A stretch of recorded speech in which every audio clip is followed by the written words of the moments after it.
नमस्कार दोस्तों, आप लोगों को स्वागत है अमन एजुकेशन हब में। एसएससी जीडी एग्ज़ाम को ध्यान में रखते हुए महत्वपूर्ण क्वेश्चन का संग्रह आप लोगों के सामने लेकर आया हूं। यदि सेशन अच्छा लगे तो लाइक और शेयर सब्सक्राइब जरूर करें। चलिए शुरू करते हैं टू द पॉइंट पे। राज्य समिति के अध्यक्ष कौन होते हैं? तो जवाहरलाल नेहरू। मूल अधिकार उप समिति के अध्यक्ष कौन है? तो जेबी कृपलानी है। डॉक्टर राजेंद्र प्रसाद कौन थे? तो नियम समिति के अध्यक्ष भी थे डॉक्टर राजेंद्र प्रसाद, संचालन समिति के अध्यक्ष भी थे, वित्त एवं कर्मचारी समिति के अध्यक्ष भी थे। अंतरिम रूप से पारित संविधान पर कुल कितने सदस्यों ने हस्ताक्षर किए थे? तो 284 सदस्यों ने हस्ताक्षर किया था।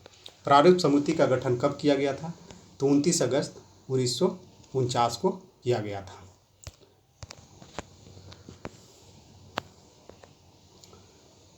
संविधान सभा के अंतरिम मंत्रिमंडल में सूचना एवं प्रसारण मंत्री कौन है? तो वल्लभ भाई पटेल हैं। क्या हो जाएगा आंसर आपका? वल्लभ भाई पटेल। संविधान सभा की कृतियों की समिति के अध्यक्ष कौन है? तो जेबी मावलंकर। संविधान सभा के अंतरिम मंत्रिमंडल में स्वास्थ्य मंत्री कौन है? तो गजनफार अली खां है। संविधान में कुल कितने अनुच्छेद को 26 नवंबर 1949 को ही लागू कर दिया गया था? तो 15 गो अनुच्छेद जो है जो 26 नवंबर 1949 को लागू कर दिया गया था। बाद बाकी जो है 26 जनवरी 1950 को लागू किया गया। समझ रहे हैं? संविधान सभा की अंतिम बैठक कब हुई थी? तो 24 जनवरी 1950 को हुआ था। द्विसदनीय व्यवस्था किस देश के संविधान से लिया गया है? तो ब्रिटेन के संविधान से लिया गया है। उच्चतम न्यायालय के लिए तदर्थ समिति के अध्यक्ष कौन थे? तो एस बरदाचारी थे। कौन थे? एस बरदाचारी। स्वतंत्र भारत के रक्षा मंत्री कौन थे? तो बलदेव सिंह थे। अल्पसंख्यक समिति के अध्यक्ष कौन थे? तो एच.सी. मुखर्जी। संविधान सभा के द्वारा अंतरिम मंत्रिमंडल का गठन कब हुआ था? तो 2 सितंबर 1946 को हुआ था। संविधान सभा के अंतरिम में 4 संचार मंत्री कौन थे? तो अब्दुल रब्बा निस्तार था। संविधान सभा के अंतरिम मंत्रिमंडल में विधि मंत्री कौन थे? तो योगेंद्र नाथ मंडल थे। कौन थे? योगेंद्र नाथ मंडल। अब आते हैं महत्वपूर्ण टॉपिक क्या है? रामसर स्थल से संबंधित प्रश्न। गर्म पानी अभयारण्य कहाँ है? तो आसाम में है आपका। भारत में अभी तक कुल कितने राष्ट्रीय उद्यान हैं? तो 105 हुआ है। नया कौन सा है? तो रायमोना नेशनल पार्क। ये कहाँ है आपका? आसाम में है। भारत में अभी तक कुल वन्य जीव अभयारण्य की संख्या कितनी है? तो 551 है। कोई किताब में आपको 553 भी दिया गया है। तो दोनों ऑप्शन में जैसा देखिएगा वैसा आप टिक लगाइएगा। भारत में समुद्री संरक्षण रिजर्वों की संख्या कितनी है? तो 131 है। भारत में जैव मंडल रिजर्व की संख्या कितनी है? तो आपको 18 दिया गया है। भारत में टोटल संरक्षित रिजर्व की संख्या कितनी है? तो 88 है। भारत में टोटल सामुदायिक रिजर्व कितना है? तो 127 है। भारत में टोटल आर्द्रभूमि यानी रामसर स्थलों की संख्या कितनी है? तो 75 है। तो 75वां कौन सा है? तो सालबुग आर्द्रभूमि जम्मू कश्मीर है। कौन सा है? सालबुग आर्द्रभूमि जम्मू कश्मीर है। भारत में जैव विविधता के 4 हॉटस्पॉट क्षेत्र का चयन किया गया है। 4 हॉटस्पॉट क्षेत्र का चयन किया गया है। तो कौन कौन सा है? तो पश्चिमी घाट व श्रीलंका पहला। दूसरा क्या है? इंडो बर्मा क्षेत्र। तीसरा क्या है? पूर्वी हिमालय। चौथा क्या है? सूडो या सुडलैंड। ये कहाँ पड़ता है? तो अंडमान निकोबार द्वीप समूह पर पड़ता है। 4 वो हॉट स्पॉट है। टोटल टाइगर रिजर्वों की संख्या कितनी है भारत में? तो 53 है। अब 53वां कौन सा है? तो रानीपुर टाइगर रिजर्व। ये कहाँ है? तो यूपी में है। 51वां कौन सा है? तो गुरु घासीदास टाइगर रिजर्व है। ये कहाँ है? छत्तीसगढ़ में। 32वां कौन सा है? तो रामगढ़ विश्वधारी टाइगर रिजर्व है।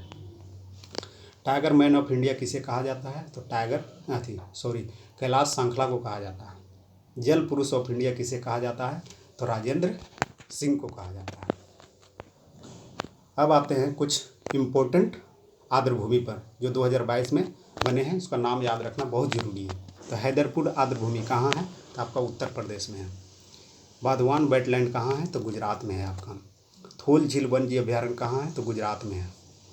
खिजड़िया वन्य अभयारण्य कहाँ है? तो गुजरात में है। पाला आर्द्रभूमि कहाँ है? तो मिजोरम में है। नंदा झील कहाँ है? तो गोवा में है। रंगना थित्तू पक्षी अभयारण्य कहाँ है? तो कर्नाटक में है। कहाँ है? कर्नाटक में है। रामसर स्थल से महत्वपूर्ण प्रश्न। आर्द्र भूमि संरक्षण हेतु 1911 में ईरान के रामसर सम्मेलन हुआ था। उसी समय आर्द्र भूमि का सम्मेलन बैठक हुआ था 1971 में। उसी टाइम से आर्द्र भूमि संरक्षण हेतु कार्य किया जा रहा है। भारत रामसर संरक्षण में शामिल कब हुआ था? तो 1982 में हुआ था। विश्व में 2400 से अधिक रामसर स्थल हैं।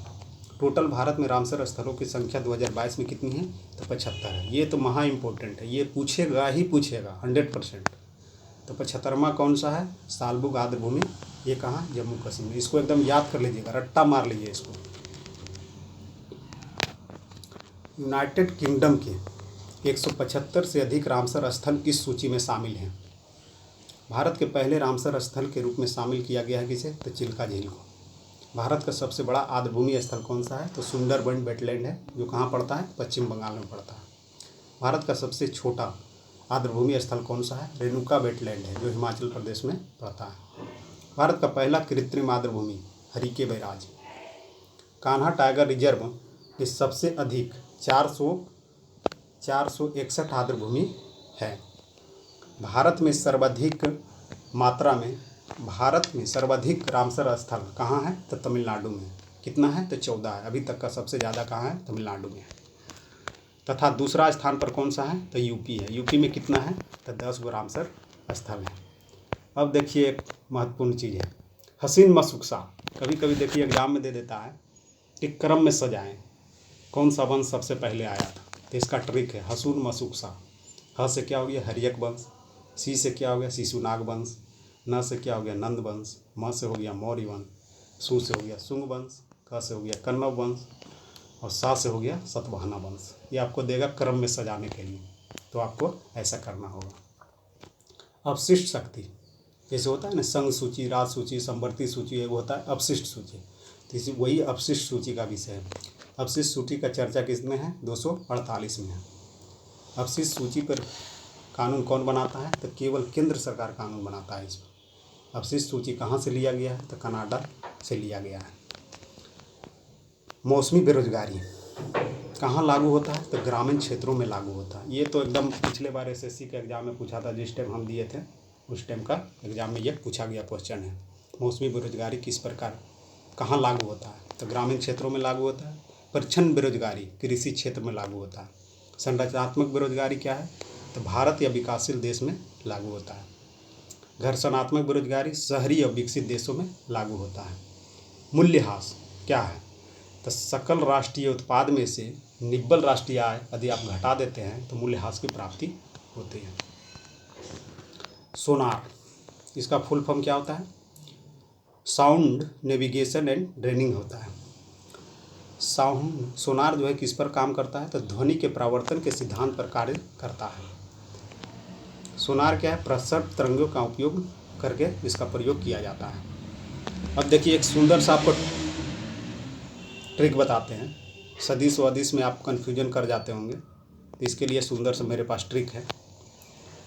इसका इस्तेमाल कीजिएगा तब कभी भी मत फंसिएगा। बस इतना ही याद रखना है आपको। दाब है, द्रव्यमान है, घनत्व है, विद्युत धारा है, विद्युत विभव है, विभवांतर है, चुंबकीय फ्लक्स है। ये सब क्या है? अदिश राशि है। बस आप इतना याद रखिए। हम कहते हैं सदिश अदिश में आपको कभी कन्फ्यूजन नहीं होगा। अब कहिए किस बात पर नहीं होगा? तो इतना याद रखिए। उसके बाद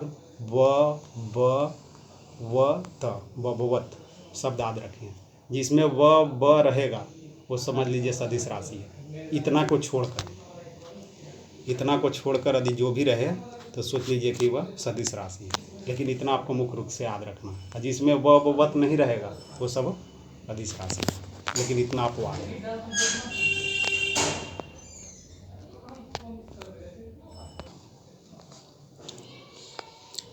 लिखित संविधान की अवधारणा ने सर्वप्रथम कहाँ जन्म लिया था? तो फ्रांस में लिया था। पुनर्गठन के फलस्वरूप वर्ष 1947 में संविधान सभा के सदस्यों की संख्या कितनी रही होगी? ये 4 ऑप्शन है, 4 में से आपका होगा 299। 70 वर्षा होती है पेट्रोलियम ईंधन के जलने से। ये क्वेश्चन देखिए महा इम्पोर्टेंट है।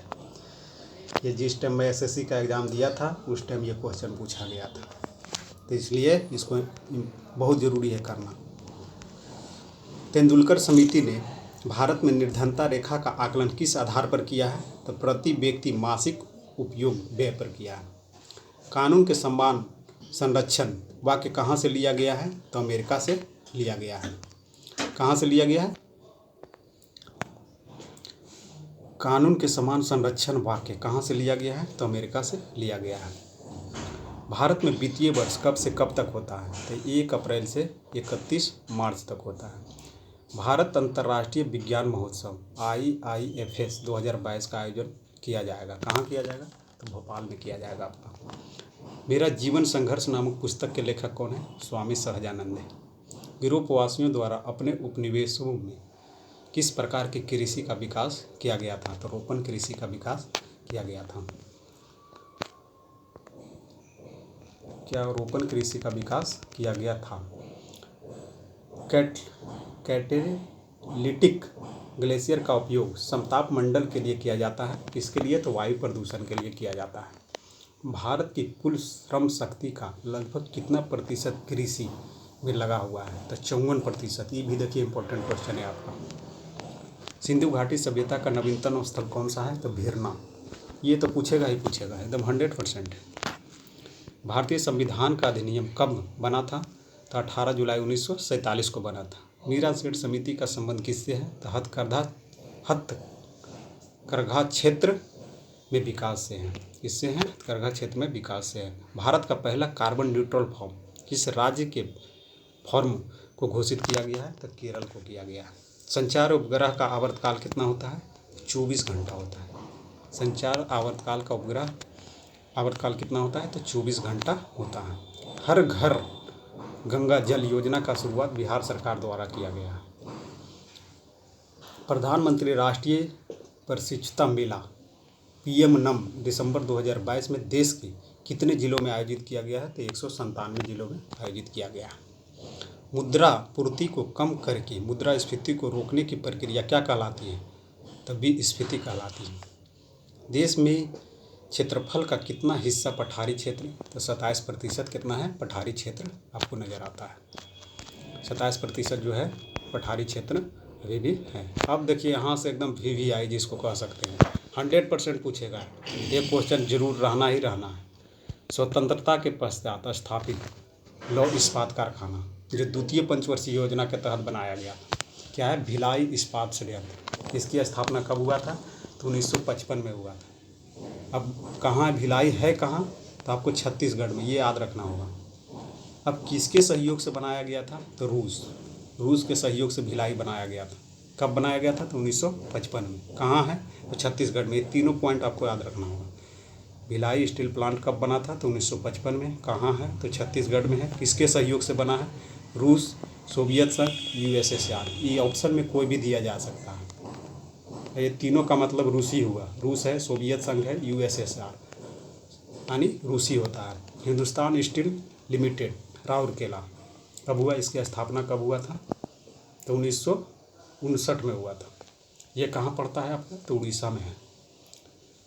किसके सहयोग से बना है ये? तो जर्मनी के सहयोग से बना है। ये तीनों चीज़ आपको पॉइंट याद रखना पड़ेगा। इसकी स्थापना कब हुआ था? कहाँ है हिंदुस्तान स्टील लिमिटेड? तो राउरकेला उड़ीसा में है ये। किसके सहयोग से बना है? तो जर्मनी के सहयोग से बना है। कब बना है? तो द्वितीय पंचवर्षीय योजना के दौरान बना है। ज़्यादातर क्वेश्चन ऐसा ही पूछ देता है, निम्नलिखित में से द्वितीय पंचवर्षीय योजना के तहत बना है। 4 गो ऑप्शन दे देगा, उसमें से आपको छांटना होगा। हिंदुस्तान स्टील लिमिटेड दुर्गापुर, इसकी स्थापना कब हुआ था? 1956 में हुआ था। ये कहाँ है? तो दुर्गापुर पश्चिम बंगाल में। किसकी सहयोग से बना है? तो ब्रिटेन के सहयोग से बना है। ये ब्रिटेन ने इसको सहायता किया था बनने में। कब बना है? तो द्वितीय पंचवर्षीय योजना के तहत इसको बनाया गया था। अब आते हैं बोकारो स्टील प्लांट। अब बोकारो को इसमें मर्ज मत कर दीजिएगा। बोकारो जो है ये तृतीय पंचवर्षीय योजना में बना था, इसलिए हम नोट पॉइंट में लिख दिया हूँ मैं। बोकारो स्टील प्लांट जो है 1964 में बनाया गया था। कहाँ है ये? झारखंड बोकारो में है। ये किसके सहयोग से बना है? तो रूस, USSR, सोवियत संघ सब कह सकते हैं। सारा का मतलब एक ही होता है, रूसी होता है। नोट पॉइंट में है, तृतीय पंचवर्षीय योजना में बना था ये। अब आते हैं कुछ महत्वपूर्ण एल्युमिनियम कंपनी है जो किसके सहयोग से बना है। ये भी देख लीजिए एक झलक, लेकिन ज़्यादातर यही पूछता है 3-4। ऐसे आप देख लीजिएगा वो अलग बात है, लेकिन ज़्यादातर इन चारों को कंठस्थ रखिएगा आप, जो ऊपर बताया हूँ। अब ये देख लीजिए लास्ट, भारत में प्रमुख एल्युमिनियम कंपनी नाल्को क्या है आपका? बाल्को किसके सहयोग से बना है? ये सब एल्युमिनियम कंपनी है। तो सोवियत संघ रूस के सहयोग से बना है। नाल्को किसके सहयोग से बना है? तो फ्रांस के सहयोग से बना है। और माल्को जो है इटली के सहयोग से बना है। हिंडाल्को जो है यूएसए के सहयोग से बना है। हिंडाल्को में कन्फ्यूजन ज़्यादा होता है लड़कों का। तो हिंडाल्को जो है यूएसए, इंडाल्को जो रहेगा कनाडा रहेगा। वेदांता जो है वो जर्मनी के सहयोग से बना है। समझे? अब समझ में आ गया आपको? अब देखिए इसको पढ़ना कैसे है, मैं तो आपको बता दिया हूँ। रात में जब भी सोने जाइए, चाहे कहीं भी हो, एग्ज़ाम से पहले एक बार आपको ऊपर से सरसरी निगाह से वीडियो चालू कर लेना है, कान में हेडफोन डाल करके बस देखते रहना है। यदि वीडियो अच्छा लगे तो लाइक और सब्सक्राइब ज़रूर करें। मेरे चैनल को ज़रूर सब्सक्राइब करें। अच्छा लगे तो भी कितना भाई।